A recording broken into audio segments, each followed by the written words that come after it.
partner to be an imagination. Number 6, to give some interpretations to the holy name of the Lord. Number 7, to commit the sinful activities on the strength of the holy name.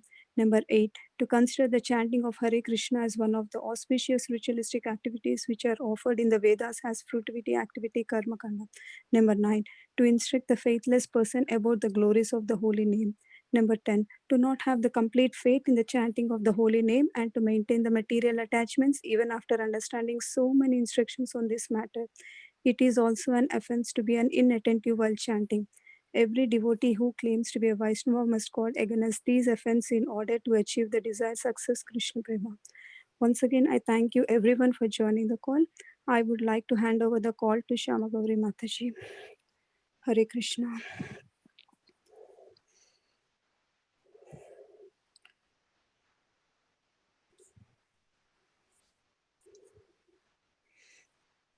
Hare Krishna Mataji, are you there? Thank you, Mataji. Thank you, Mataji. So today we will share memories of His Holiness Bhakti Charu Swami Maharaj. So I would request every one of you, if you would like to share. So first I would request to Adi Gadadhar Prabhuji, if he can speak. Prabhuji, are you on the call?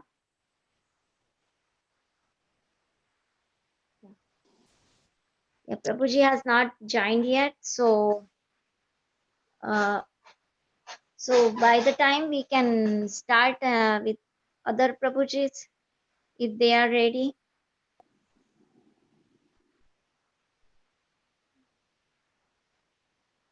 Okay.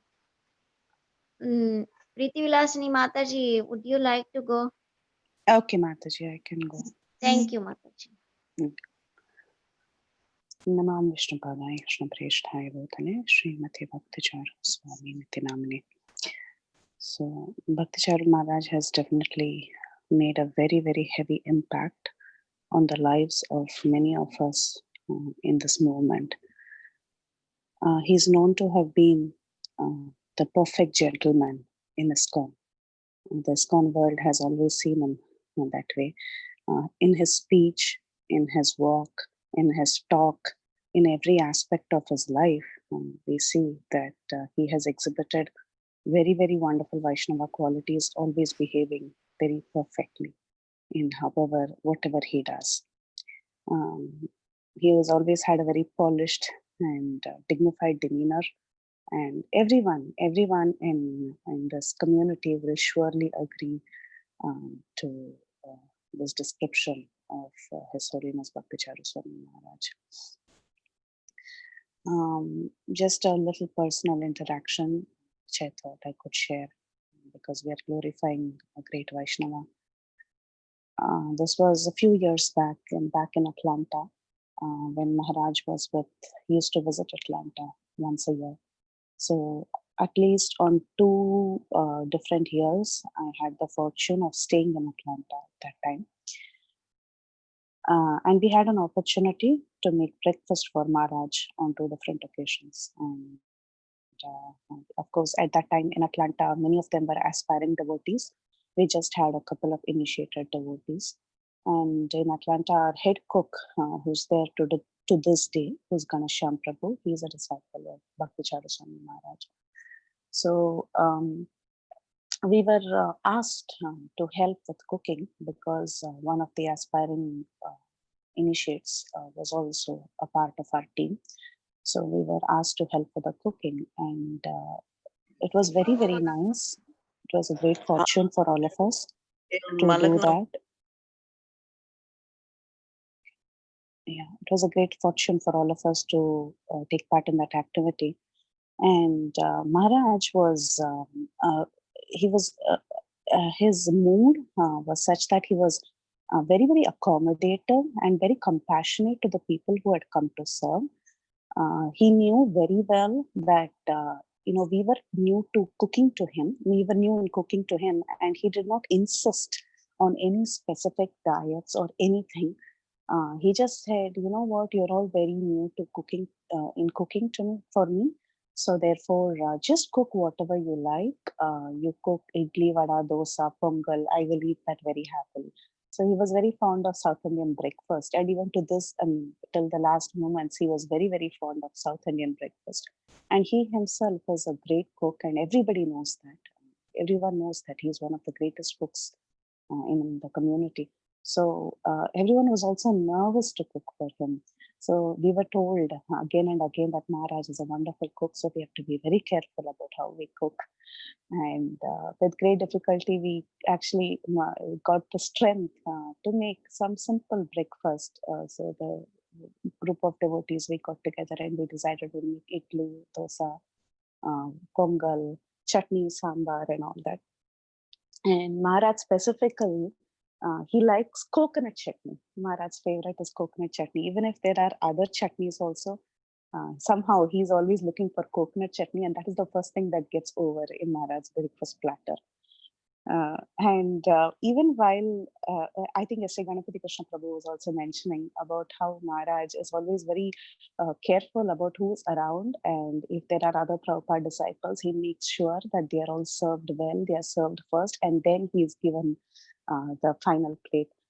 So he's always concerned about people around him, and not only is he concerned about the senior devotees like Prabhupada disciples and his god brothers, he's also concerned about the devotees who are trying to serve him, even if they are brand new devotees. Now, the aspiring disciples and the other nephews and the nieces, spiritual nephews and nieces of Maharaj, he was very, very concerned. He was very personal in every little interaction that he had. And this was something interesting, actually. My Prabhu was also helping with the service with Ganapati Krishna Prabhu. So Maharaj, he was looking at everyone and he was trying to make some small connections with all the new people around, because he was seeing all of us for the first time.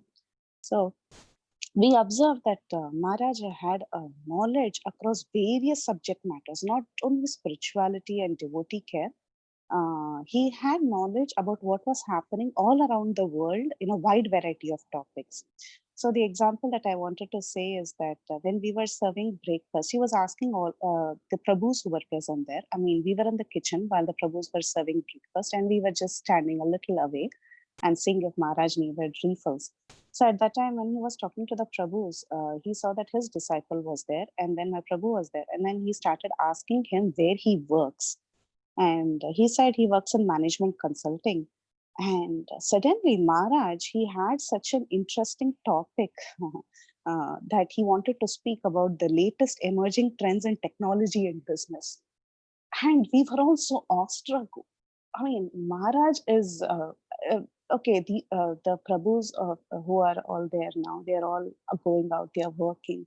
They are in touch with all these emerging trends and business and management consulting. But the way Maharaj was talking, I mean, he seemed to know a lot. He seemed to be up to date with what is happening in the outside world and what sort of strategies would work and what would not be successful in the market.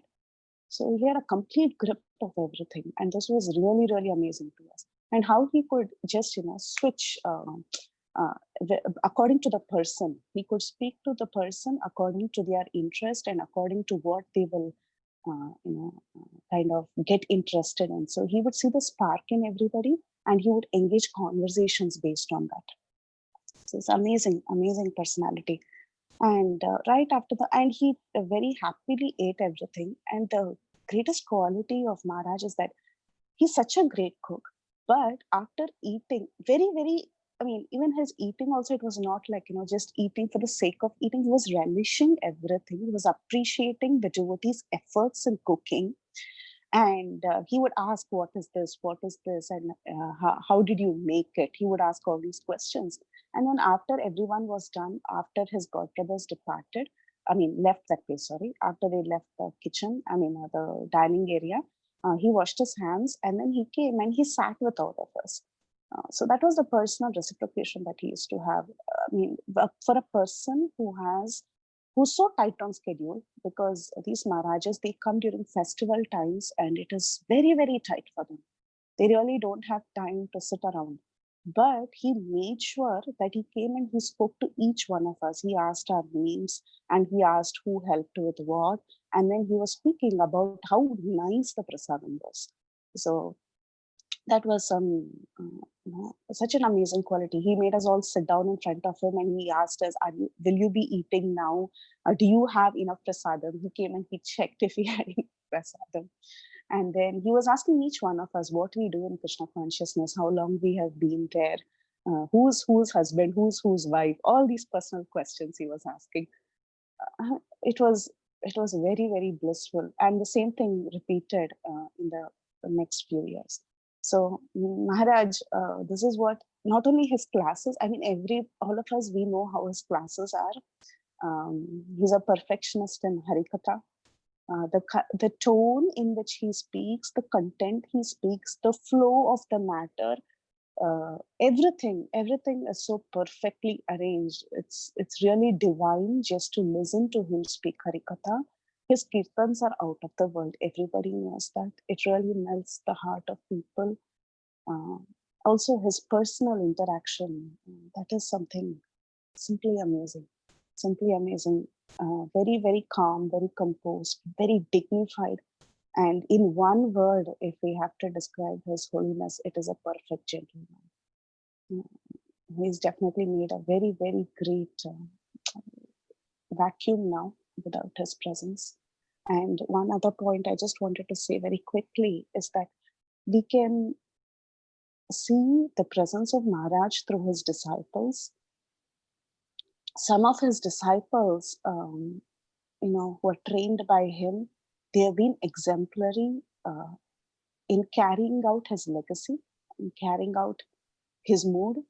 And just by associating with these wonderful disciples that we are fortunate to have in our lives, I think we can see a little glimpses of His Holiness Bhakti Charu Swami Maharaj. So, and I am also very grateful to many of his disciples, even to this day, who are there in our conference hall, who were there in Atlanta, who helped, who encouraged me also to be a part of their team. So I'm very grateful to everyone. I cannot mention all the names. There are some in Bhakti Sangha conference also, our regular speakers, our regular friends, and many other devotees that I have met. They're all wonderful examples. So we really pray that the disciples of Bhakti Charu Maharaj gather strength and they are able to somehow manage and come out of this situation. All glories to His Holiness Bhakti Charu Swami Maharaj, Bhakti Charu Swami Maharaj ki jai. Thank you, Mataji, for this opportunity. Any glorification is insignificant. We can never fully glorify him. I just shared one or two snippets. Thank you so much, Mataji. Hare Krishna.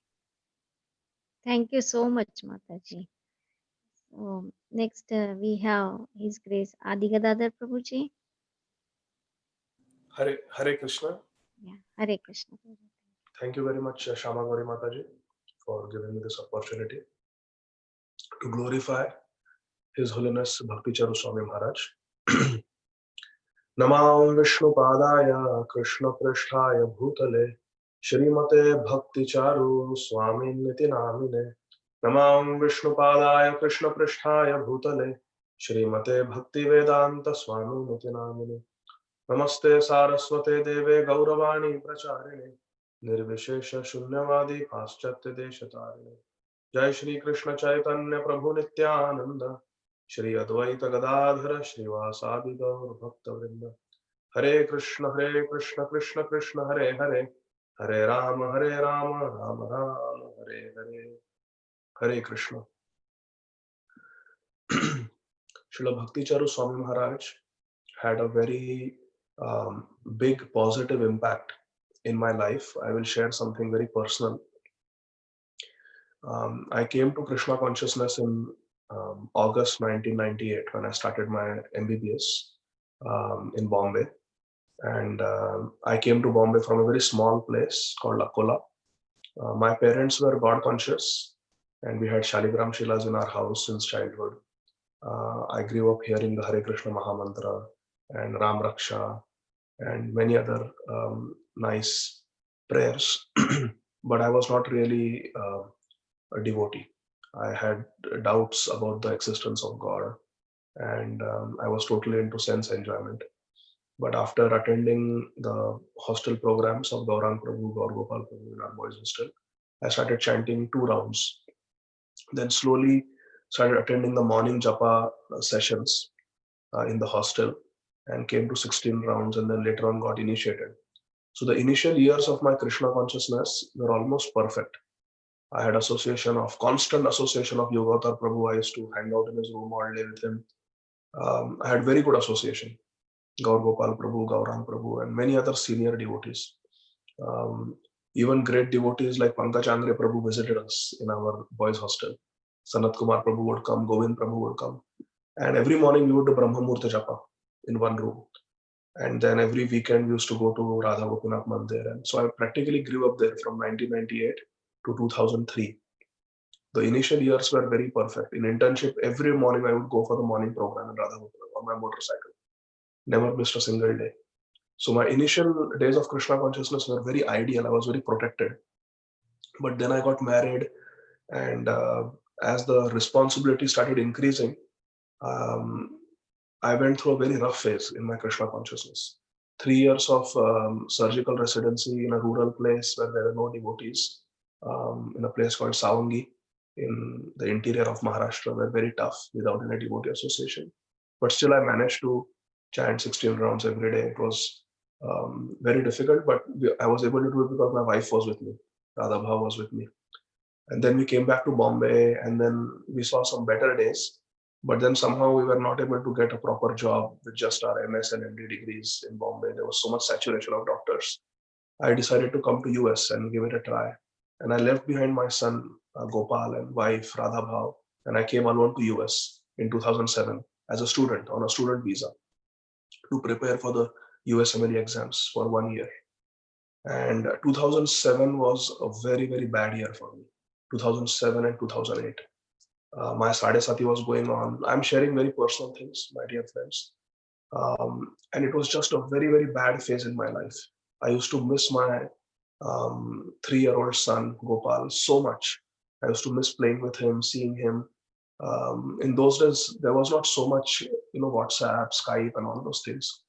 And I used to miss my wife, parents, in-laws, and most importantly, my devotee friends in Radha Gopinath Mandir.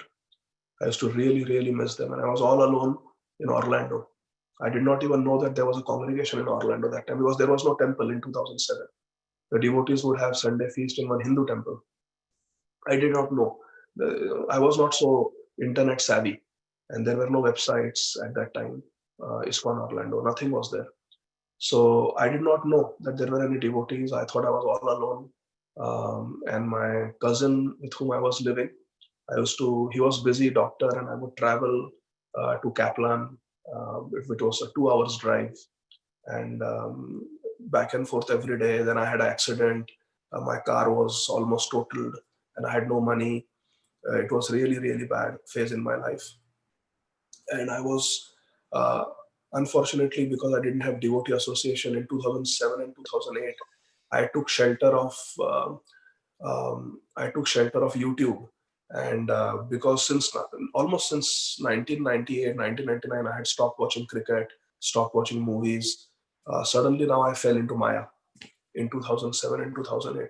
I was all alone living in different relatives' homes, and I had the burden of studies. All my colleagues had become successful doctors. And now, even after doing post graduation, I was back to zero. I had to start all over again my career in America, and I was really depressed. And I took shelter of internet, and I used to watch a lot of cricket highlights on YouTube. I remember in 2007, Steve Irwin died, Australian naturalist and wildlife expert. And I used to start watching lots of wildlife videos on YouTube. I used to waste hours and hours on the internet, just whiling away my time because I was depressed. I didn't feel like I was chanting 16 rounds, but I didn't feel like hearing any lectures. I didn't feel like chanting extra rounds. And I was just depressed. I would get up in the morning, chant my rounds, then just sit in front of the computer until Kaplan opened at 12 o'clock. And then 12 to 9, I would study for 9 hours and then come back and watch some more internet and go to sleep.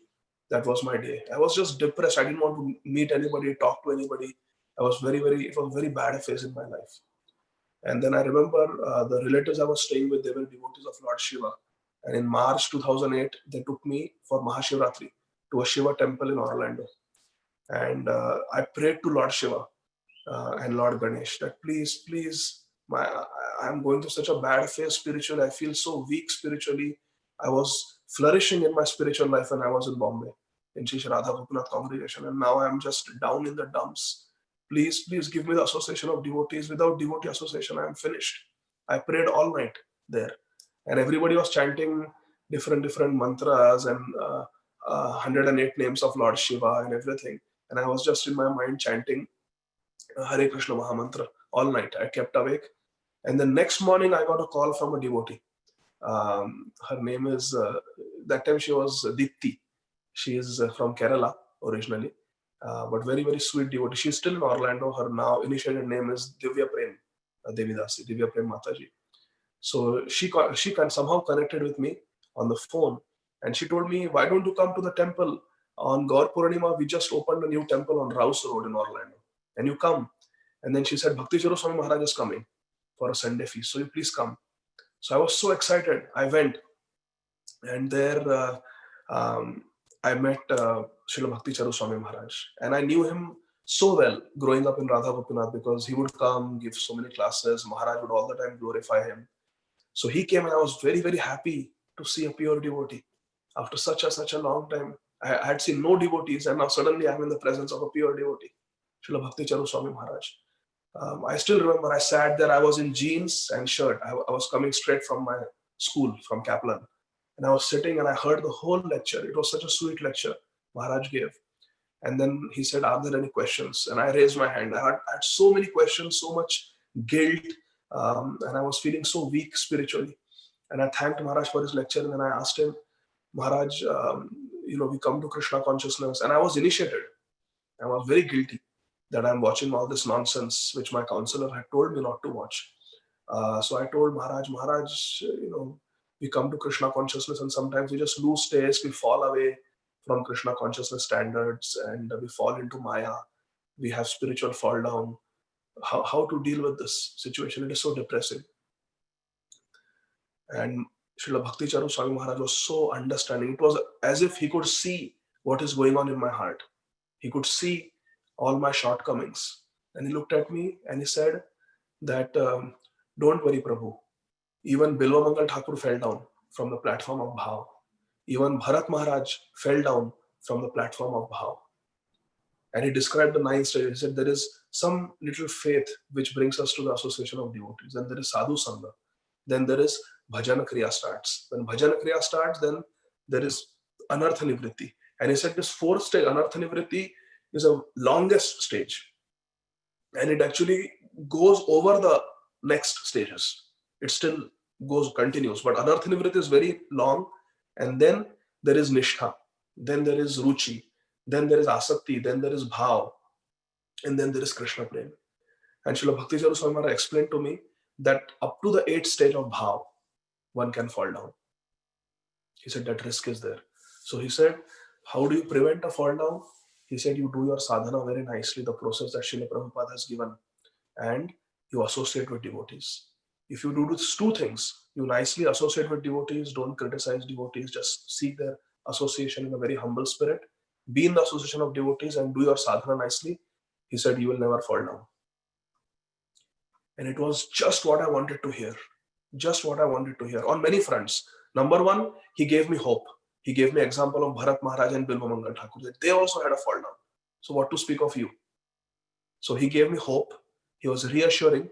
And he gave me the treatment. Treatment in a way that was doable. Something that was doable. He didn't tell me something very hi-fi. He just said, just do your 16 rounds very nicely in the morning. Do your sadhana nicely every day. And just associate with devotees. Stay in the association of devotees. And you'll be all right. And that, 1 hour of interaction with Maharaj's class and that Q&A, question answers, it gave me so much strength. So much strength. And as Maharaj was walking away, I still remember he was wearing saffron socks and he was walking to the car, and I took dust from where he had stepped. I took the dust of his lotus feet. And just by taking the dust from the lotus feet of Srila Bhakti Charu Swami Maharaj, I got so much strength that my Krishna consciousness just made a 360-degree change. And I was able to chant my rounds attentively, nicely. I would come morning and evening in the temple, Orlando temple. I had no money. I used to eat a vegetarian sub in Subway. 3 subs, one for breakfast, one for lunch, one for dinner, every day. Because I didn't want to cook. I didn't know how to cook, and I didn't want to create a mess in the kitchen of my host. I was a guest. So I would go to Subway and I would eat. And when the devotees, they heard this, Divya Prem Mataji and Aditya Narayan Prabhu, they were shocked. They said, just stop this nonsense. Don't eat in the Subway. You just come here and we'll give you prasad. And every day I used to eat Krishna prasad, the Mahaprasad of Nishisha Nitai Gaur Nataraj in Orlando. That was 2008. And then, of course, I got residency. Then I went to New York. I started earning money. I got my family. And then things got better. But in my lowest phase in my Krishna consciousness, Srila Bhakti Charu Swami Maharaj, he lifted me up and saved me, saved my life. So I'm eternally grateful to our beloved Srila Bhakti Charu Swami Maharaj. I will conclude by sharing just one more very sweet incident that I heard from Srila Radhanath Swami Maharaj. And that is when Maharaj was, Srila Radhanath Swami Maharaj was, he was asked to become a guru by the GBC.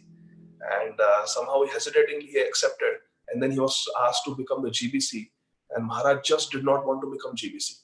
And then one day, Bhakti Charu Swami Maharaj, he came to Shri Radha Gopinath Mandir many, many years ago. And after the Sunday feast, Maharaj says, we were in my little room. Maharaj has a very little room with cow dung on the walls and the floor.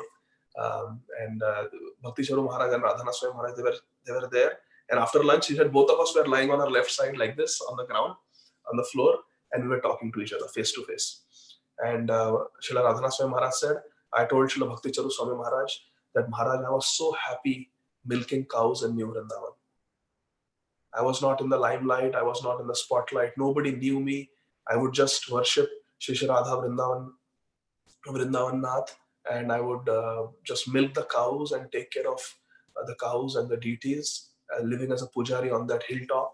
Nobody knew me. I am very shy by nature, and that's how I want to be. I never wanted to become a leader. And I don't want to become a leader. So Maharaj said, I don't want to become GBC. I don't think I'm qualified. So at that time, Srila Bhakti Charu Swami Maharaj smiled and he told Srila Radhanath Swami Maharaj that ISKCON needs leaders like you who don't want to be leaders. And somehow he convinced Maharaj to take up leadership role in ISKCON. And Srila Radhanath Swami Maharaj expresses his deep gratitude to Srila Bhakti Charu Swami Maharaj for encouraging him and inspiring him to take a leadership role in ISKCON. So all of us who are disciples of Srila Radhanath Swami Maharaj, we owe a great spiritual debt to Srila Bhakti Charu Swami Maharaj. Because if it was not for him, so many things would not have happened. So many things that we take for granted would not have happened. So Srila Bhakti Charu Swami Maharaj has had a great influence in my life and in the life of my spiritual master. So for this, I'm very, very grateful to Srila Bhakti Charu Swami Maharaj, and I offer my humble, respectful obeisances eternally at his beautiful lotus feet. Thank you very much, Srila Bhakti Charu Swami Maharaj. Hare Krishna. Jagat Guru Srila Prabhupada. I will stop. Joy. Amazing. Much Prabhuji for sharing. Beautiful. Very nice. Thank you so much for sharing. Hare Krishna. So next we have His Grace Brajamohan Prabhuji. Prabhuji, are you there? Hare Krishna.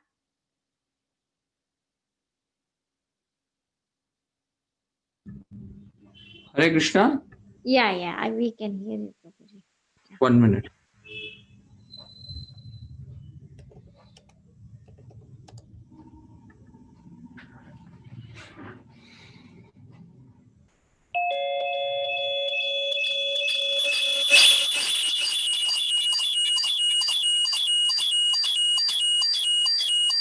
Prabhuji, you joined from 2 devices.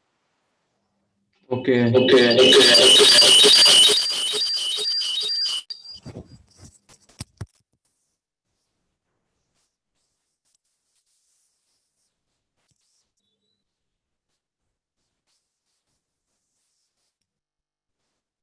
Hare Krishna. Is it okay now? Yes, yes. Prabhu.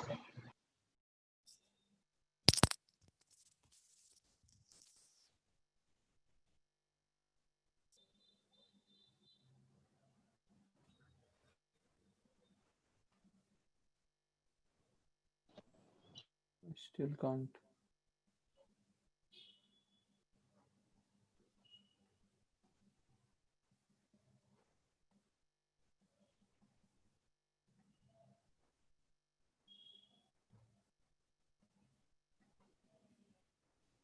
Hare Krishna, Prabhuji.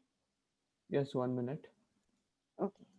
There was some kind of double things that were going on. Can you all see me? Yeah, we can see you, Prabhuji, and now it's clear. No, no echo.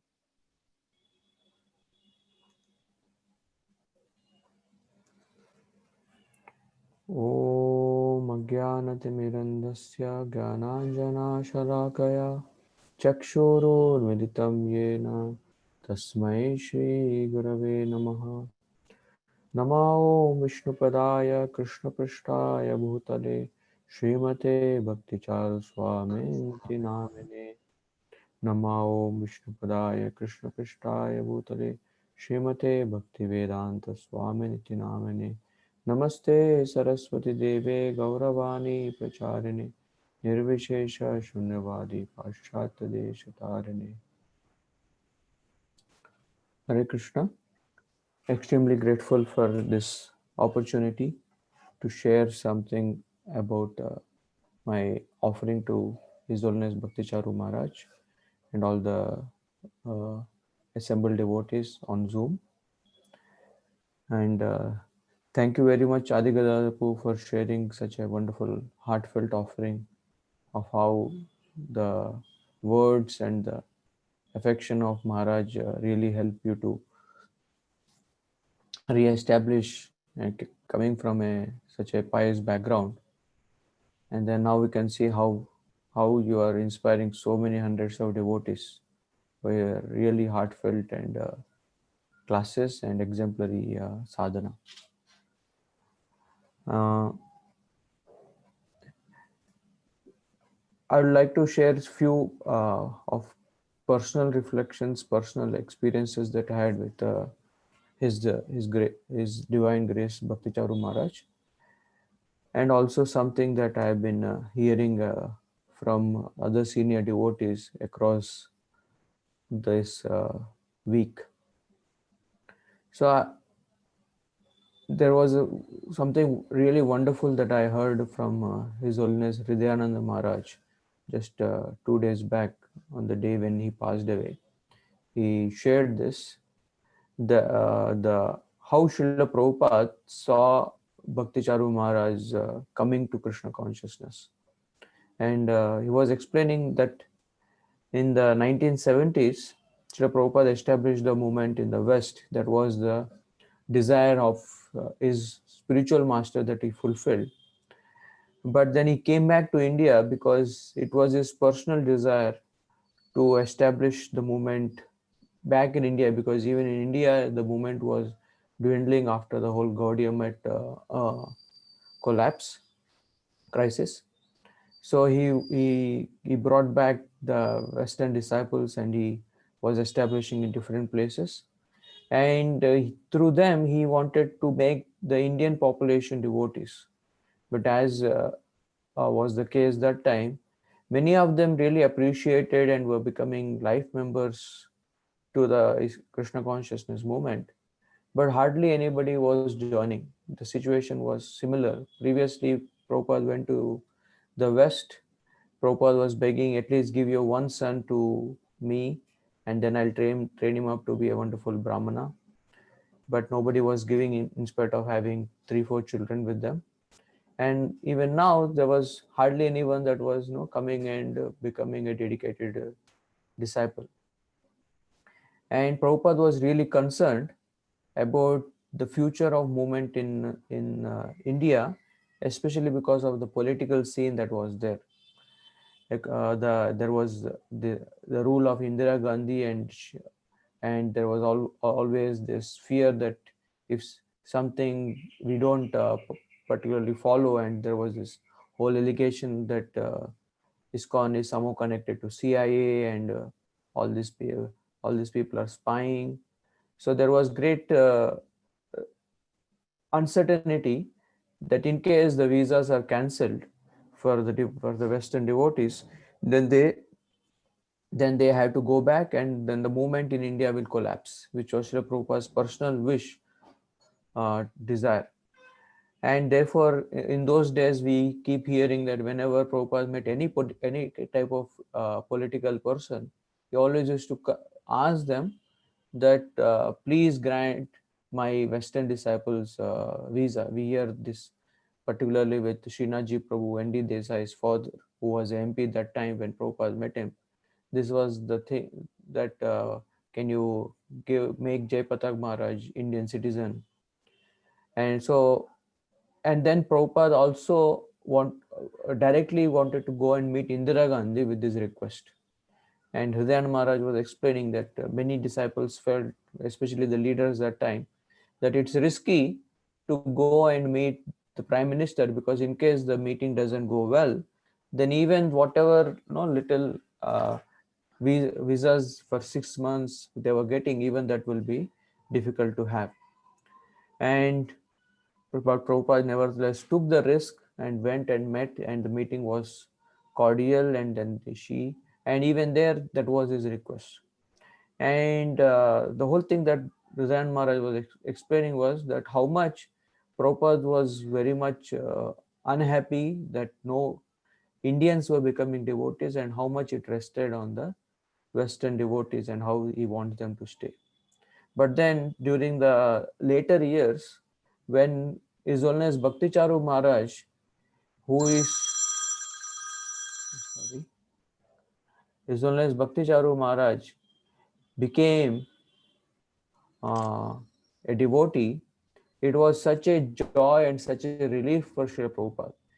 And Maharaj was explaining, because he was also there personally in those times, that Srila Prabhupada really got a hope that for India, that yes, even Indians will become devotees.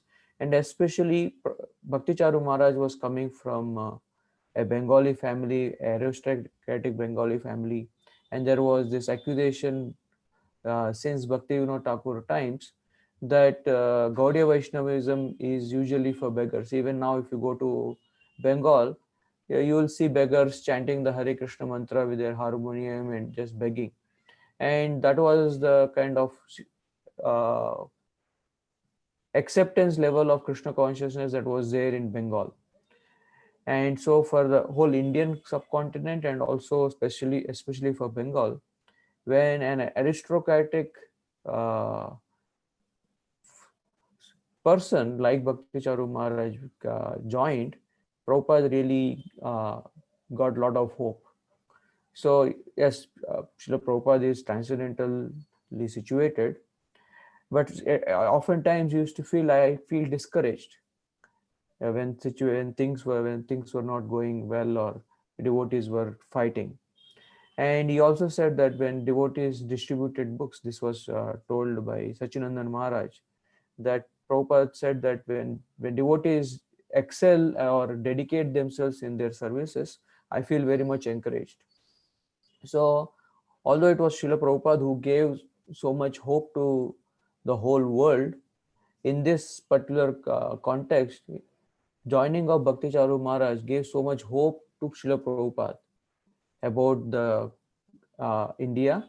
And now, and he was explaining, now the tables have turned, that in fact, because the movement grew in India, therefore, even though the West had severe difficulty, now almost all most of the temples in America are being supported and sustained because of the Indian devotees that were initially made there in India and now in the West.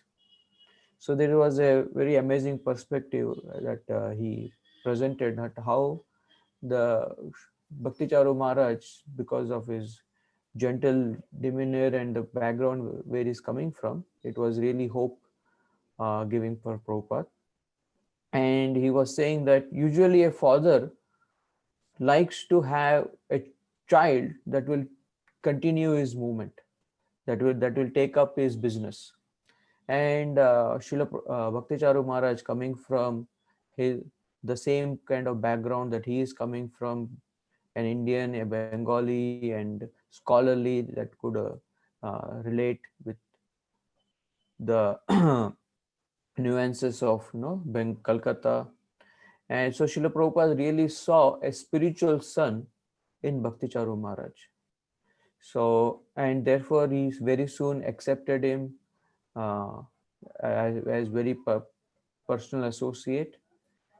And then, so this was a perspective which I thought I'll share with the devotees here. And I was very, very fortunate, and I extend deep gratitude to His Grace Sunil Madhav Prabhu and Shama Priya Mataji in Chicago. When in 2004, I had come to Krishna consciousness 99 in Juhu temple, and later got connected in 2000 into Chopati. And then I wanted to dedicate my life in right in IIT, but then because for some financial reason, just to procure some Lakshmi before I joined to give to my parents, I came to the West. And as Adigadar was explaining, I was also facing intense challenge adjusting myself. And my Guru Maharaj, Radha Maharaj, he had before going to America, he had told me that you're going to Chicago. Chicago is like Badrinath. You go there to do tapasya, not a sense gratification. So somehow I took that instruction very close to my heart, and I was trying to do uh, great tapasya, but internally it was difficult. So the association of uh, three families mainly in Chicago, Sunil Madhav Prabhu's family, Balram Prabhu's family, and Nityanand Pran Prabhu's family, who is currently the temple president, really gave me a lot of shelter there. And Sunil Madhav Prabhu, being the disciple of Bhakti Charu Maharaj, and then the president of Chicago Temple, Maharaj, whenever he was coming, he used to stay there. And of course, there was sometimes there was a servant who used to come along with Maharaj, but many a times Maharaj was coming alone, and that time they needed someone to serve Maharaj, be his personal servant. And then because I was aspiring to be a brahmachari, and then it is said in the scriptures in the 7th canto that it is the duty of a brahmachari to be a humble servant to a sannyasi. Personally, with my spiritual master, I hardly got that opportunity, but in 2004, uh, whenever Bhakti Charu Maharaj visited Chicago, I was his personal servant. I got the great fortune of washing his clothes, iron his clothes, and serve him prasad. And those times, he was, as all devotees voiced, all senior devotees, his gentleness, his total humility, and his affection were just pouring all through.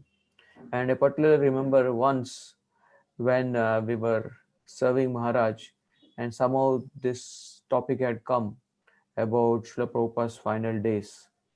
And then slowly he started to speak. It was just Sunil Madhav Prabhu, myself, and Shamapriya Mataji that were there in the house.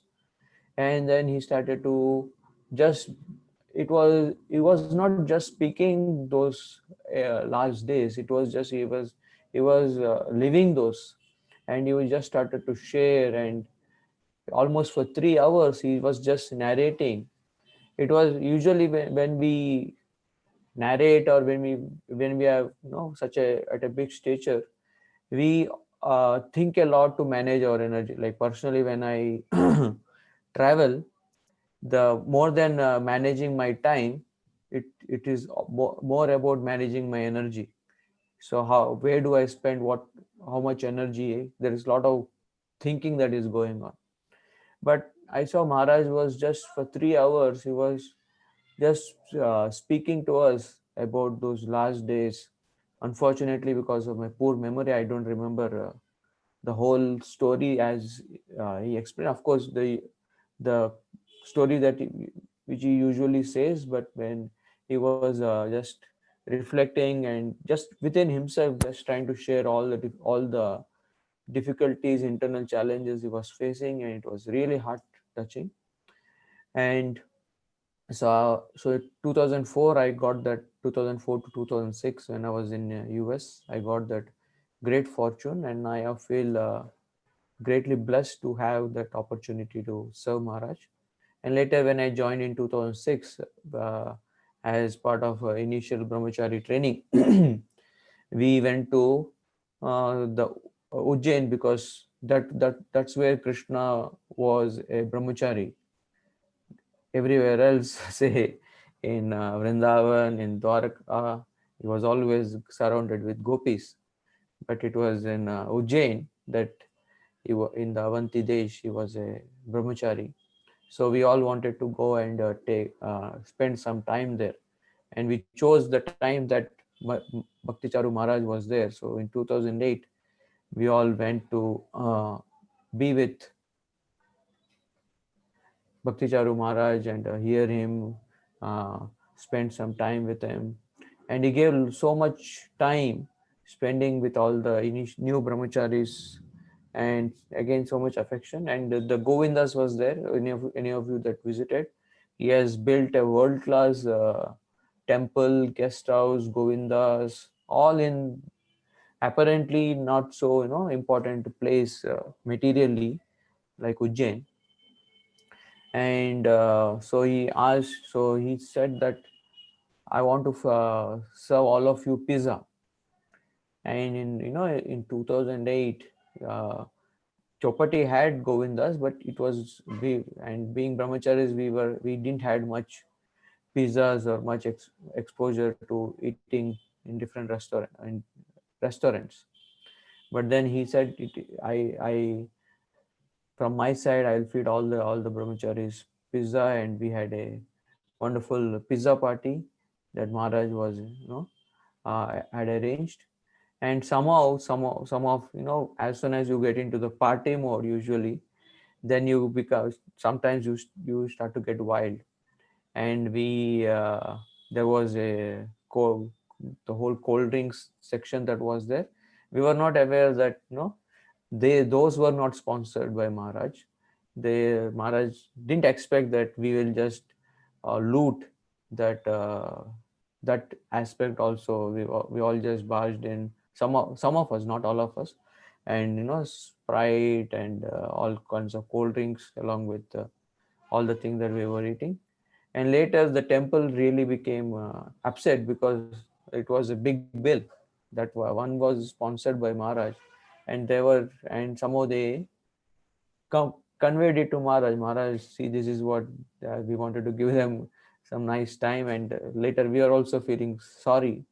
But then Maharaj was very gracious. He just said, fine, just include that also in the bill, and I will take care of it. So that was very heart touching, that incident of Maharaj. How even though we made mistake, a very costly mistake in terms of money, still he forgave us. He accepted us. He never brought out that in any, or how brahmachari should not be like this. He personally always exemplified great strictness, but when it comes to devotees, he was very, very accommodative. And so that was in 2008. And just last year, I had shared in one of the Bhagavatam classes here that recently, when GVC meetings happened in Tirupati, I was also traveling in the same flight, and Maharaj was there, and I was in economy section. But I don't want to narrated this at length in the other class. But Maharaj wanted me to be with stay sit with him in the business class, and I was insisting very much. And then I went and then sat, and because I didn't want to spend unnecessarily the money. but Maharaj sent his personal servant, and it is still a very strong scene in my heart, where Krishna Kishore Prabhu, Maharaj's personal servant, after everybody was seated, came into the economy section. I was seated in one of the last sections, and he literally pulled me out. He said that, Prabhu, Maharaj is calling you, and you come with your bag. And sometimes economy sections are like, third class compartment now it has in India. And I remember myself picking my all my belongings and walking through all that chaos into that blissful association of Bhakti Charu Maharaj. And it was symbolic of how a sadhu literally picks you from filth, from materialistic situation, and places you at his lotus feet. And he wanted to give me all kinds of comfort. And later he inquired how am I doing, and where. And I was not a big person. I don't have any GBC position or any kind of leadership position even in ISKCON, just a small little preacher that is doing one or two programs here and there. But the kind of affection and the hope that he saw in giving the time to the next generation. And Indradumna Maharaj always says this, that the reason why he spends so much time with little children was when he was a small kid, he had a great hero, I think, in soccer, in football. And then once in one of the matches, the soccer hero whom he was looking up to, he came and gently no- uh, gave him affection and gave him some encouraging words. And that inspired him so much to be do something for the world and be a great hero. So same way, I didn't see Maharaj doing something special because of anything that was in me, but seeing that he needs to give that affection to the next generation so that they are encouraged. And then it was uh, even more heart rendering for me to know that this was the fourth leg of the Maharaj journey. Maharaj was coming to Bombay from Middle East. He couldn't even go to the temple. He just took a 3 hours layover there. And even in the Middle East, it was not his first initial start beginning. He had flown from New Jersey. And even New Jersey was not his first stop. He had started his journey from D-Land, from Orlando. So from Orlando to New Jersey was one flight, then a small layover, then and from New Jersey to Middle East, and then Middle East to Bombay, and then Bombay to Tirupati. So in the fourth leg of the journey, he meets some devotee who is traveling, but because he is way far away, he wants to give whatever best he can. And this is, I hope, this lesson of how we should try our best to comfort devotees and serve devotees the best we can, in spite of personal challenges, personal difficulties we may be facing. So I hope I never forget this, and I was really touched.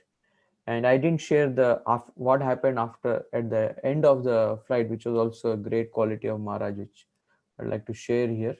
I hope I'm not exceeding too much time. There is just one more thing that I want to share, and then I'll stop my offering to Maharaj.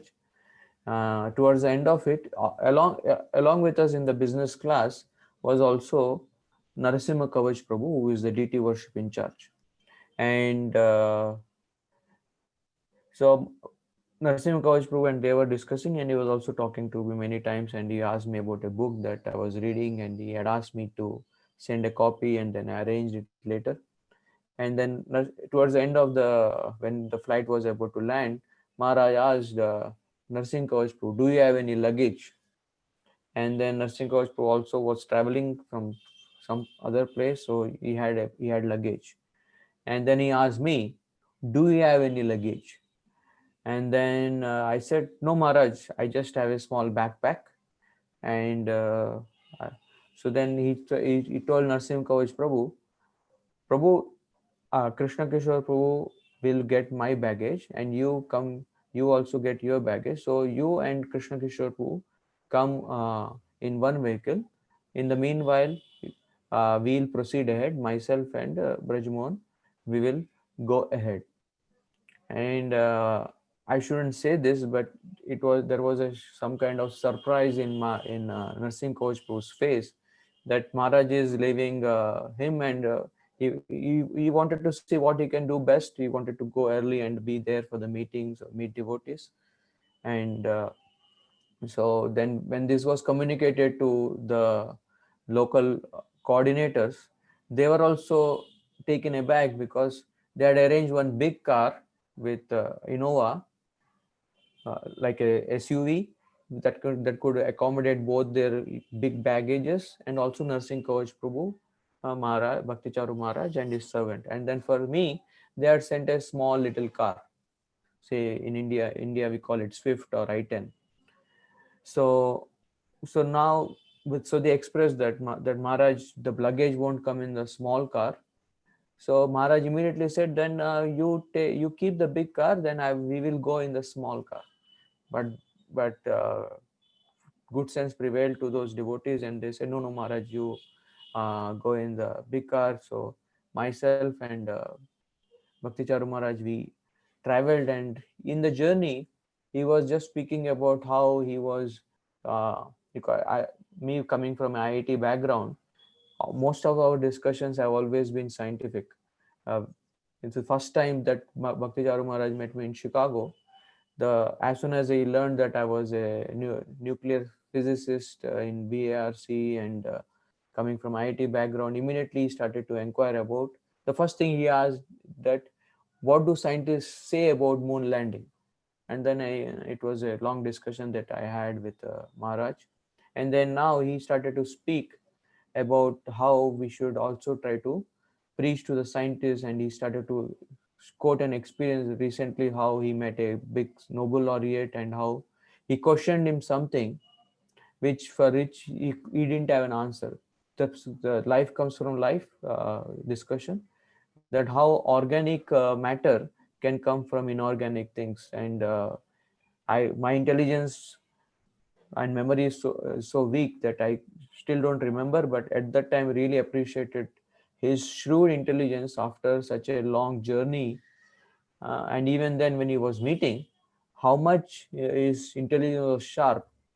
So, and then we arrived at the temple, and all there were around 50 devotees waiting with garlands, two garlands, one for Bhakti Charu Maharaj, one for Narsim Kavach Prabhu. And they were quizzed, seeing a small little brahmachari there. And Maharaj was not even getting out. He was continually discussing about his one particular preaching incident, that with himself and Sadhaputa Prabhu, how they were preaching at one particular time. He was just sharing. And devotees outside were getting restless, because Maharaj was not getting out. And I was getting restless seeing the devotees outside getting restless. And I thought all the anger will come upon me. Then I reminded Maharaj, temple has come, devotees are waiting. And then he kindly gave me his mobile number, he gave me his email ID, and when he got to know that I do travel to United States to serve in some projects that Maharaj is helping, then he also invited me to D-Land. So I had made up my mind that this year when I visit, I have to go there and spend some time, do some service there. Maybe next year I will fulfill that last request that Maharaj had for me to spend some time in D-Land. And then whenever during the GBC meetings, whenever he met me, it was like a father meeting his lost son, and he was like, used to become so happy. There was hundreds of devotees, and for each one of them he was like that. Oh, where have you been? How are you? And take care of yourself. Are you properly situated? And such kind of universal compassion that he possessed, as Loknath Maharaj said, that Maharaj is truly a Jagat Guru, one who became the spiritual master for the entire world by his amazing dedication. So I'll end with one small little question that was asked to Bhakti Charu Maharaj. Somebody had sent me that there was some reporter, some devotee or who had asked that all if all the intelligent people become sannyasis or renounce the world, because usually it seems that if you have intelligence, then you will not get absorbed in material life and you will want to become a brahmachari or a sannyasi. So what will happen to the world? What will happen to the and you being such a intelligent and advanced person, what will happen to your DNA? Because if you are not, if you are married, your DNA would have come to the next generations, and that if okay, there was a small interruption in the power here. If you were married, your DNA would have passed on, but now that you are not married, what will happen to your DNA? And then Maharaj started to say that Prabhupada said that he wanted all his boys to be brahmacharis and all his girls to get good husbands. And Prabhupada said, this is my problem. How can I have all my girls to have good husbands, and how can I have all my boys to be good brahmacharis? And then he said, don't worry, there are so many intelligent people that come, and he said, and even similarly, Srila Prabhupada's lineage was not taken up by those who shared his DNA. It was those who dedicated their lives to Srila Prabhupada, like Bhakti Charu Maharaj. So as Hridayan Maharaj said, he was like a spiritual son who didn't share the bodily DNA, but the DNA of his heart that Bhakti Charu Maharaj took and he shared. So I just made a small acronym that if we can also share the DNA with Bhakti Charu Maharaj and great souls like this. And so D stands for dedication, the way he was dedicated totally to Srila Prabhupada.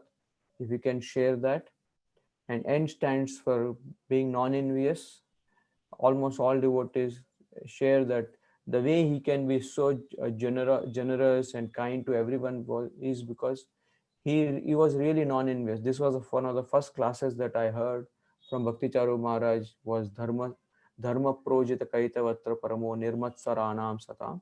So he really focused on that word, that nirmatsara. Till we don't become non-envious, our spiritual journey doesn't start. And it's a great obstacle in all of our spiritual life to be non-envious. And Maharaj really showed this quality, no matter who it is, what they are doing, that he was always appreciated his non-envious nature. And finally, the last quality that by which we can share the DNA of Maharaj is his adventurous spirit. He is willing to take all types of risks, how the movement can go ahead, whether it be making the Abhay Charan series, whether it be uh, traveling all over the world, Iron Curtain all over the world, or recently his willingness to travel to United States in spite of the COVID. So that adventurous spirit to be willing to uh, take any types of risk to in the mission of his guru. If you can take these three qualities, dedication, non-enviousness, and adventurous spirit, risk, we hope that we can continue the legacy, share the DNA, and be Abel's sons and daughters and nieces of such a great parampara that we have been connected to. So on this day, I pray to His Holiness Bhakti Charu Maharaj to please bless me with this DNA so that I make my life successful. Hare Krishna. Thank you so much, Prabhuji, for sharing your realization. Hare Krishna. Hare Krishna. Sorry for being over time. That's fine, Prabhu. So, Anyone else on the call, they want to share their realization? Hare Krishna Mataji, and Pranama, glories to Srila Prabhupada and Guru Maharaj. This is Anjana Gopika Devdasi. Yeah. Yes, Mataji, go ahead. Namo Om Vishnu Padaya Krishna Prestaya Bhutale Srimate Bhakti Charu Swami Namine. Namo Om Vishnu Padaya Krishna Prestaya Bhutale Srimate Bhakti Vedanta Swami Namine. Namaste Saraswati Devi Gauravani Pacharine Nirvishesa Sunyavadi Visaita Siddharini. Jai Shri Krishna Chaitanya Prabhu Nityananda Shri Advaita Gadadhara Gaura Bhakta Vrinda. Hare Krishna Mataji, thank you so much for giving this opportunity. Hare Krishna Rajmohan Prabhu and Adhikadar Prabhu, thank you so much for your wonderful experience with Maharaj. We had also, our family also, we had a very small opportunity, maybe 2018 when Maharaj came in New Talawan to give the class in Vaishnava Educate, and we were very excited to meet Maharaj. Actually, I knew him from this Prabhupada Lilamrita. When I read his part, I was very impressed because he was very, very dedicated to Prabhupada. Main thing, it was so much of honesty. We can see while reading the Prabhupada Lilamrita. And also, I really like the part he was so submissive to His Holiness Tamal Krishna Maharaj. And later on, when I read the book of Tamal Krishna Maharaj, that servant of the servant, that book also, I really found that how Maharaj was so much helpful to His Holiness Tamal Krishna Maharaj. And he was just, we could see from the beginning of the time, he was just very submissive, his God brother. It was really, really impressive to me. And later on, my daughter actually, he got a book, Ocean of Mercy. And she actually requested me to read that book. And then when I was reading, I was crying in every page. From the beginning of his life, it was so touching to me.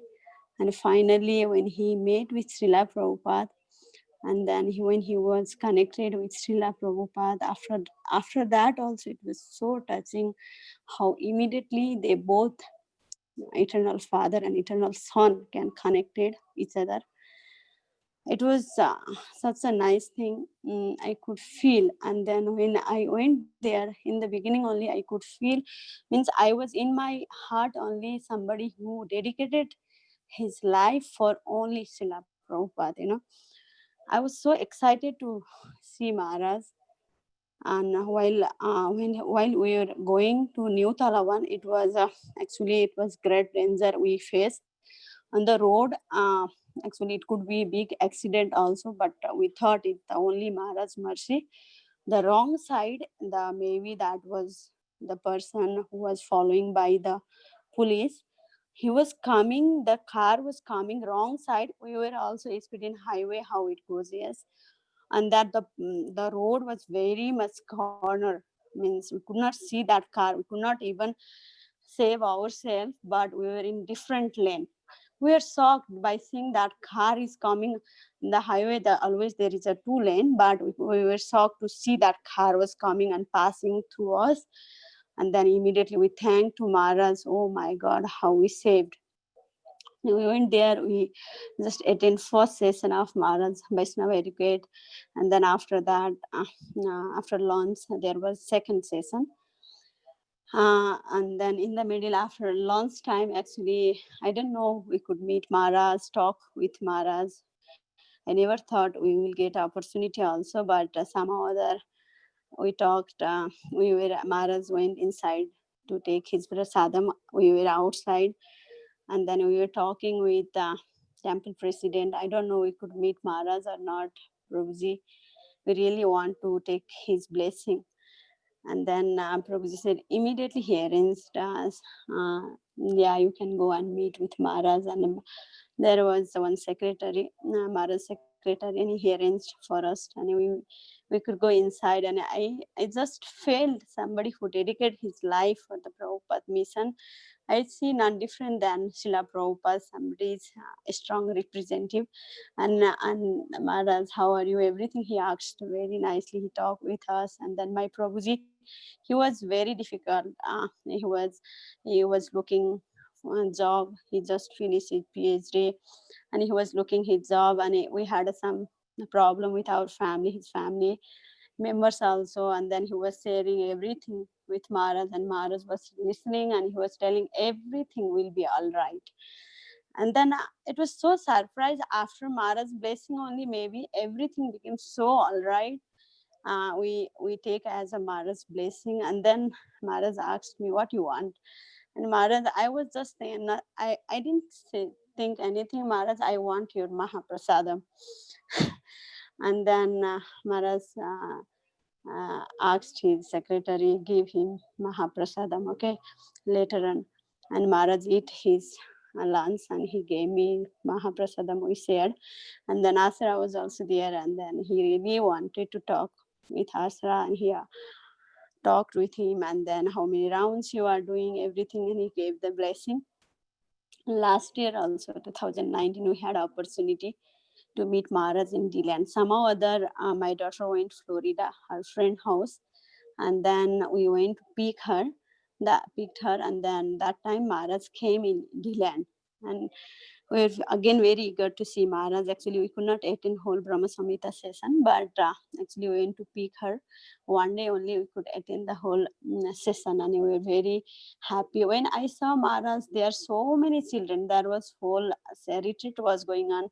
I could feel Maharaj was so compassionate, and he was giving freely. All the kids, they were so happy with the Maharaj. I was only feeling that, all the kids, Maharaj was calling everyone, giving the that donut. Actually, Maharaj was wanted to make kids very happy. He called all the kids in his room, and one by one he gave the Mahaprasadam, and kids were so happy, and Maharaj was so happy. Actually, it was so nice, Mataji. That is my memory, and it will remain. I hope it will remain forever. Thank you so much, Mataji, for giving this opportunity.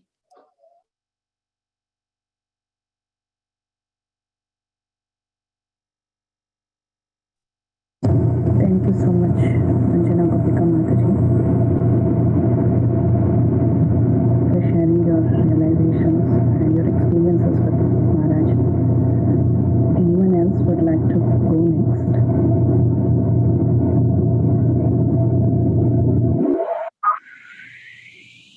There is a lot of noise from your side. Yeah. So thank you, Mataji. So who would like to go next?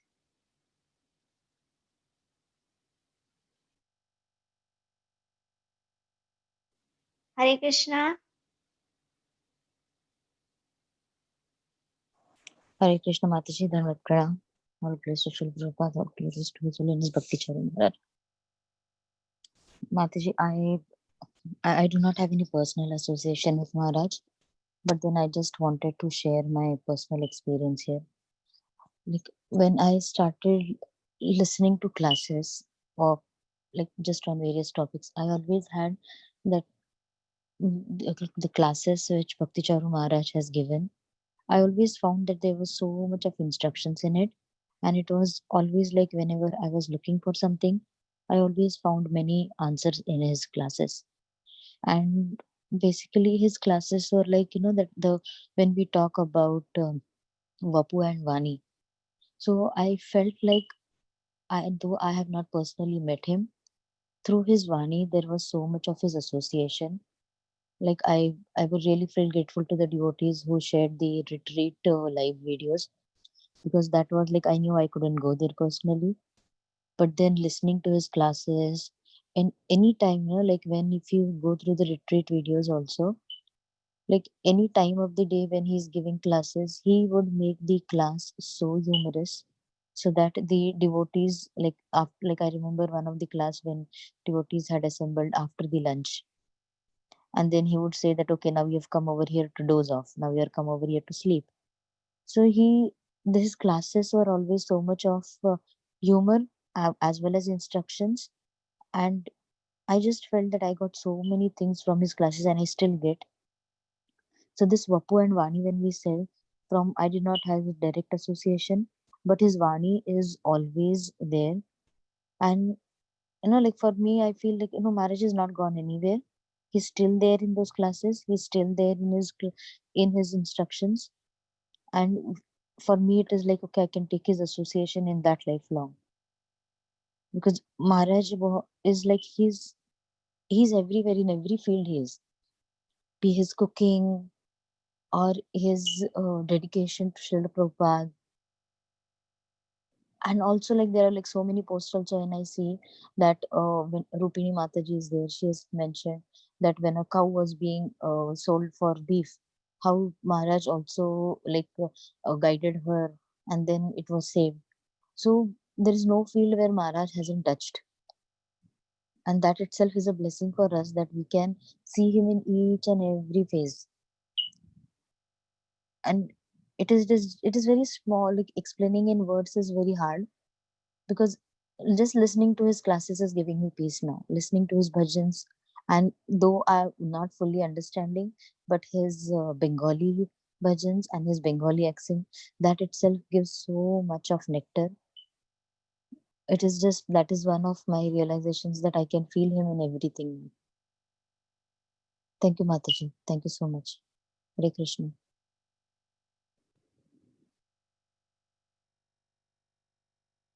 Thank you so much, Sita Priti Mataji. So, Sumit Prabhu, are you there? Would you like to go next? Hare Krishna. Yes, Mataji, I'm there. Okay. You can share your realizations.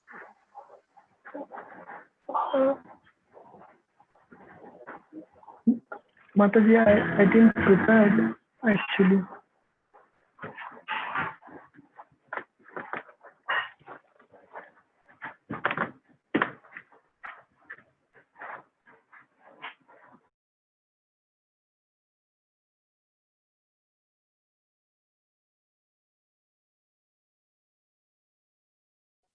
Hare Krishna.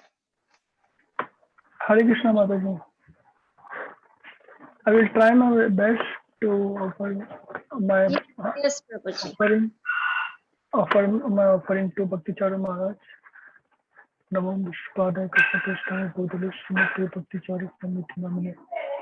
Namo Vishpadaya Krishna Prasthaya Bhutale Srimati Bhakti Vedanta Samiti Namane. Namaste Saraswati Devi Gauravani Pacharina Nirvishesha Shunyavadi Pashtata Deshatarina.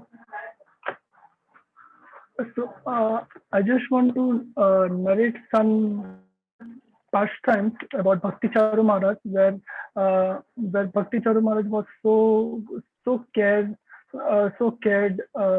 taking care for devotees in a very small way. I have one of my friend who is a disciple of Bhakti Charu Maharaj, and she was actually she's studying, but when she met Maharaj, Maharaj was so asking in a very curiosity way, that where are you from, how much you are around, you are chanting, and where is your parents? I want to meet your parents also. And so intimate pastime. So she asked very more more questions to Maharaj. Also, Maharaj cleared that questions. So Maharaj is very in a very small aspect. Maharaj is very caring to devotees. And secondly, I want to narrate one pastime about His Holiness Radhanath Swami Maharaj has narrated in his Bhagavatam class, that how Srila Prabhupada in his last days, how Bhakti Charu Maharaj took care a lot of care to Srila Prabhupada in 9 months. Like he had compared about Ishwar Puri and Madhvendra Puri, how Ishwar Puri has took care to Madhvendra Puri in his last days, and Chaitanya Mahaprabhu accepted Ishwar Puri as his guru because Chaitanya Mahaprabhu is in his heart also. So Srila Prabhupada, Bhakti Charu Maharaj took lot of care Srila Prabhupada in his 9 months. All the material expression and his cooking, he has translated many books about Prabhupada in Bengali. And one more, just I want to conclude one more line by saying that Bhakti Charu Maharaj, even though Bhakti Charu Maharaj had departed physically, but still he is present with us in his instructions, and each and every instructions are life and soul, and each and every instruction is inspiration for us. So we must take guidance from that instruction, and he is with us always. Thank you so much. Hare Krishna.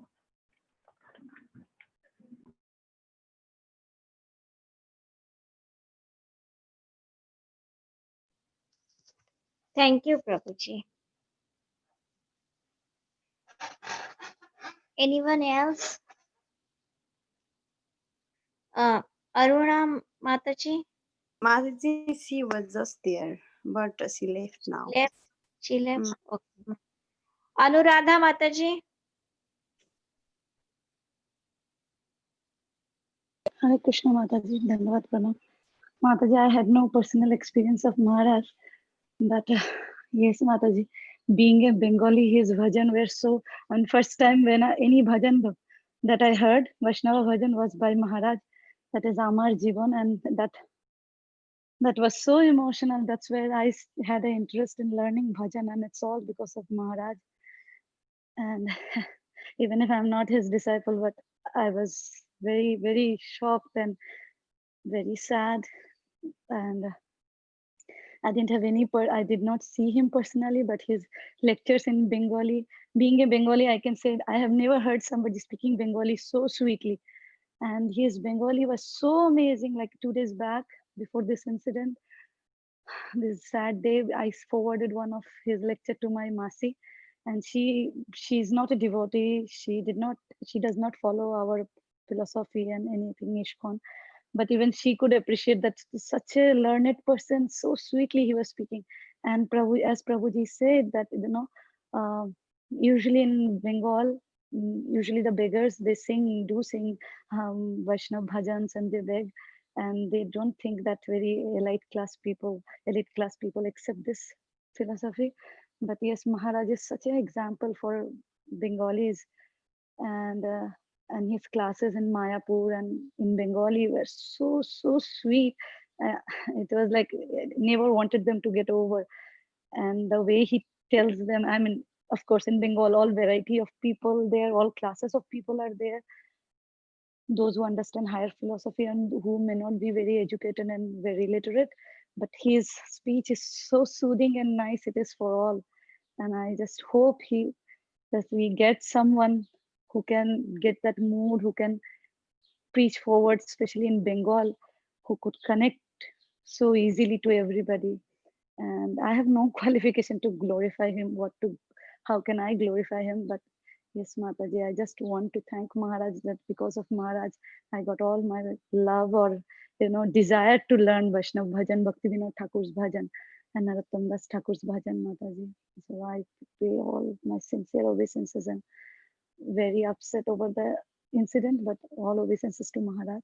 Namo Vishnu Radha Krishna Prasad Srimati Bhakti Charu Niti Namine. Namo Vishnu Radha Krishna Prasad Srimati Bhakti Vedanta Swami Niti Namine. Thank you, Mataji. Hare Krishna.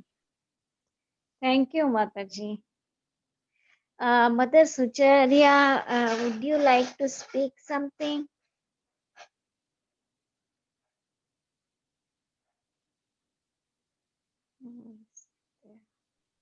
Mataji, you speak. Mataji, you here somewhere.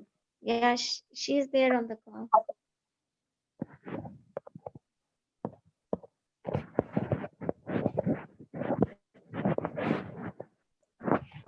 Ramagauri Mataji, you can also speak, Mataji. I will speak. Vrinda Gopika Mataji. Yes, Mataji. Namo Vishnupadaya Krishna Krishna Bhutale Samadhi Bhakti Vedanta Samiti Namine. Namo Vishnupadaya Krishna Krishna Bhutale Samadhi Bhakti Charu Maharaj Iti Namine. Mataji, we get such a strong association of Bhakti Charu Maharaj in Shri Radha Gopinath temple. I especially not forget that moment that Maharaj is sing Vrindavana Ramya Sthana, and from that day and other also Jaya Radhe Jaya Jaya Radhe Jaya Krishna Jaya Vrindavana. So that from that it's developed in my heart. We are Gujarati people and we worship Srinathji, but I am not sincere to learn a Vaishnav song. But Maharaj, every year Kartik month, Maharaj, so many Maharaj is coming, and Bhakti Charu Maharaj hearing this bhajan, and so many Vaishnav song here from Radhanath Maharaj, but especially Bhakti Charu Maharaj from 10th canto, that Gopi Gita, and whatever I hear, I just by heart it by the mercy of Gopinath. And one more thing I want to do that is very important, that when the Radha Gopinath is separate because of some reason, I don't want to explain here. Maharaj came from New Vrindavan Dham, and that time nobody is coming in Shri Radha Gopinath, and one day Bhakti Charu Maharaj, Shri Bhakti Charu Maharaj came, and that time Maharaj is given a lecture, and Maharaj stand up from the lecture, and we don't know much about Bhakti Charu Maharaj because me too new in a Gopinath temple. And Maharaj stand up and give obeisance to him. So we give obeisances to him, and then there is a long discussion between Radhanath Maharaj and Bhakti Charu Maharaj, and then Maharaj, there is a in a Gopinath there is a counseling system. So Maharaj has take one counseling system. There is a 150 counselor. It's like a Bhakti Vriksha class, but it start before 15 years in a Gopinath temple. So that Maharaj said that I need association of my Guru, God brothers and God sisters. So after that, Sri Radha Gopinath and is Radha Gopinath also a part of ISKCON temple. So that Bhakti Charu Maharaj is playing such a big role in a Gopinath temple, and he is so happy. Maharaj is given such a strong association of Bhakti Charu Maharaj. And one more thing, I take only one more minute, that Maharaj came in Atlanta temple. That time also he is a backside from me, and I don't know. And Maharaj is inspiring. Sri Jagannath Yatra is going on, and nearby the chariot of Sri Jagannath Maharaj, I just singing Jai Radhe Jai Krishna Jai Vrindavana, and Maharaj inspiring me, please sing, sing, sing. And I don't know that Maharaj is backside, and I see that. So that and Maharaj is given a class from Sri Gopi Gita 10th canto, and learn Gopi Gita from Maharaj. So many things. Learn how to serve Vaishnava, especially what is our mood to serve Vaishnava. And Vani Seva is more important than Vapu Seva. So that koti, millions koti dandavat pranam to Bhakti Charu Maharaj. Srila Prabhupada, Srila Gurudev ki jai. Hari Bol.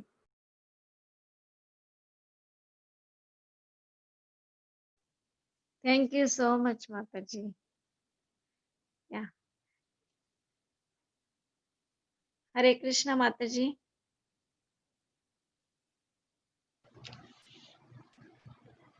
Yeah, Hare Krishna, Mother Sucharya, you can go. Hare Krishna. Please accept my most humble obeisances all to Srila Prabhupada. Anchakalpachurubhascha kripa sindhuvaya patitanam pavanebhyo vaishnavebhyo namo namaha. His Holiness Bhakti Charu Swami would often come to North Carolina when the children were at Mother Urmila's school, and they would very much enjoy hearing him speak the Bhagavatam class, because he always told such wonderful stories about Krishna. And I remember he came, it was Radha Damodar, It was the Kartik month. And so one of the children asked him, why is it Radha Damodar? Because Damodar is just a baby, and Radharani is just a baby. So how do they have pastimes? Why is it Radha Damodar? And Maharaj, His Holiness Bhakti Swami Maharaj, he said that because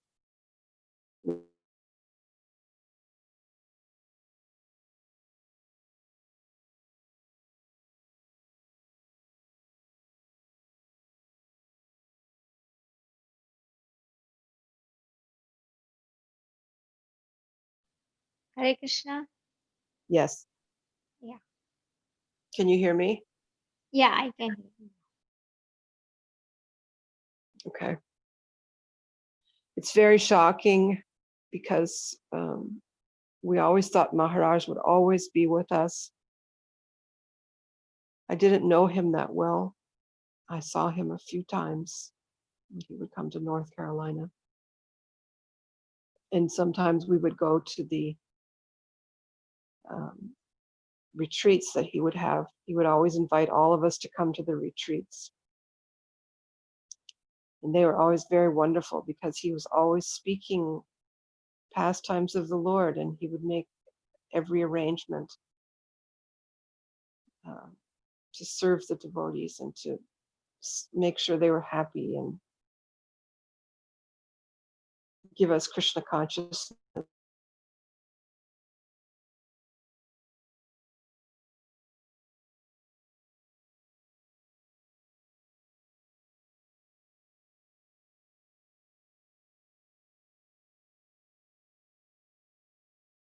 In our hearts, I feel that he, that it's, that he'll always be with us in our hearts. But it's very painful because he did so much for Srila Prabhupada, just meditating on how he translated the Bhagavatam, the Srimad Bhagavatam. I mean, we always heard that he did that, but it was such a glorious service. If you meditate on how much he did, how he's bringing Krishna consciousness to so many people by serving Prabhupada. And he's always speaking about Prabhupada. He has such deep love for Prabhupada. I keep hoping that yesterday I kept hoping, oh, it can't be true, it can't be true. Because, you're in denial that that such a great soul could go. But I'm very, very sad. And he was always kind to our family.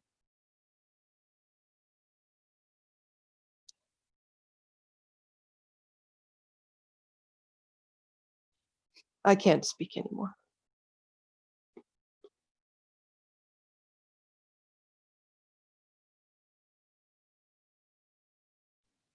Yeah, thank you so much, Mataji.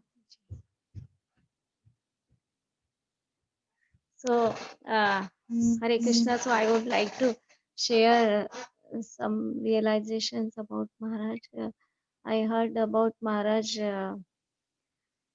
like 10 years ago. I met Her Grace Shraddhanjali Mataji, and before we came to Charlotte, they were in Charlotte. Like 4-5 years they were in Charlotte, and we were so unfortunate that when Maharaj was here in Charlotte, we were not in Charlotte. And surprisingly, Maharaj was renting an apartment in Charlotte and staying here. So all these devotees who were staying around Charlotte, they got so much of association of Maharaj. So we did not get, so like 4-5 years ago, we met Maharaj in Hillsboro, and we invited him to come to Charlotte. And he said, yeah, yeah, I will come. But Maharaj did not come. So we 2 years ago we met him in Atlanta, and finally Maharaj came here. So it was so nice to talk to him, and he was talking to each and everybody, and it was like a big festival in Charlotte that Maharaja has come and everybody got together, and it was so nice, so much cooking, and so um, before that, like when I was not even Krishna conscious, I was just watching Mayapur TV. And staying in Charlotte, it's very hard. There is no temple. I was not even knowing what is ISKCON temple means. Not visited any temple, so we were just watching. And I still remember when I just started one class, and that was Bhakti Charu Maharaj's class, and he was talking about, like how Gopakumara was traveling through the spiritual world.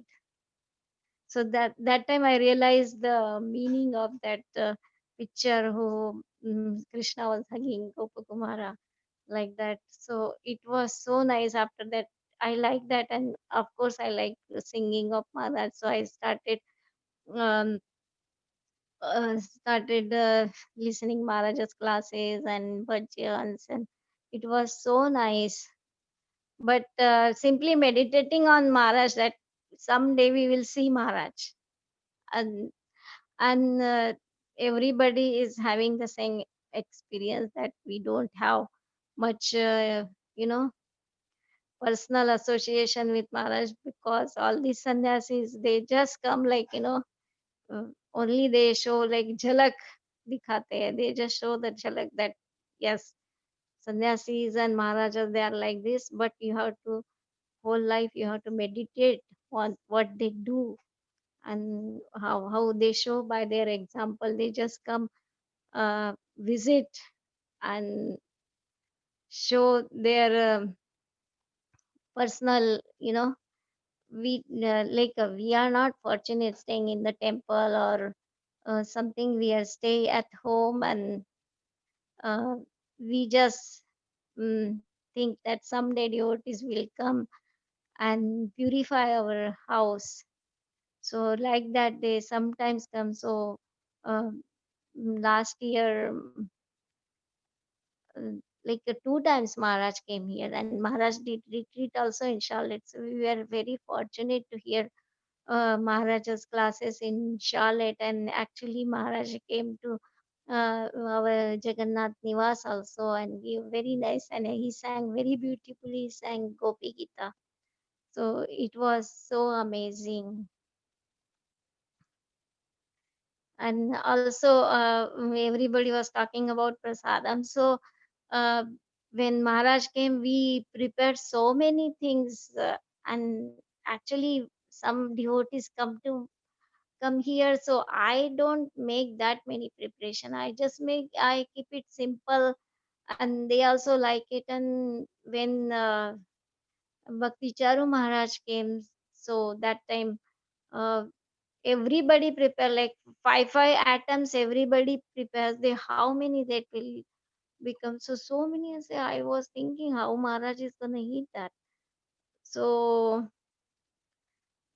I was just watching. I didn't say anything, but you know, Maharaj was testing each and everything. He tested like small quantity each, and after that he appreciated also. So one time when Prabhu came to our house, he said, Mataji, all these sannyasis and brahmacharis, they come and they eat all whatever cooking you did, but doesn't mean they want to eat, or and also they appreciate also. It doesn't mean they are so much like like to eat, really like to eat. They just appreciate because to please you.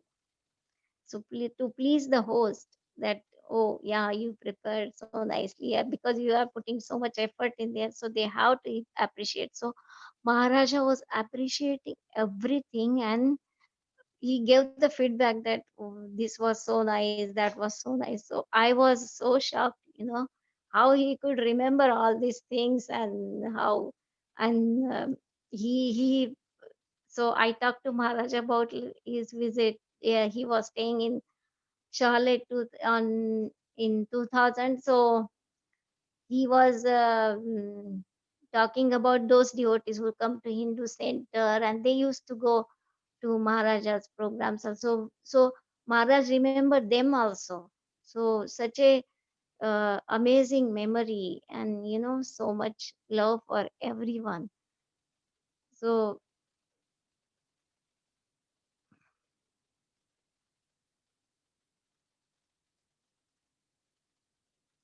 of course we are gonna miss Maharaj, but at the same time we have to follow his footsteps, and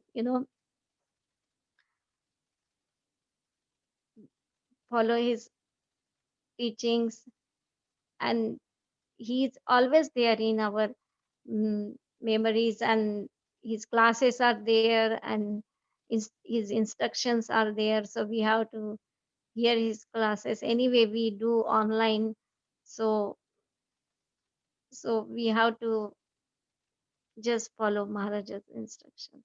So thank you very much. His Holiness Bhakti Charu Swami Maharaj ki jai. Yeah. Thank you so much, Mataji. Thank you all the Mataji.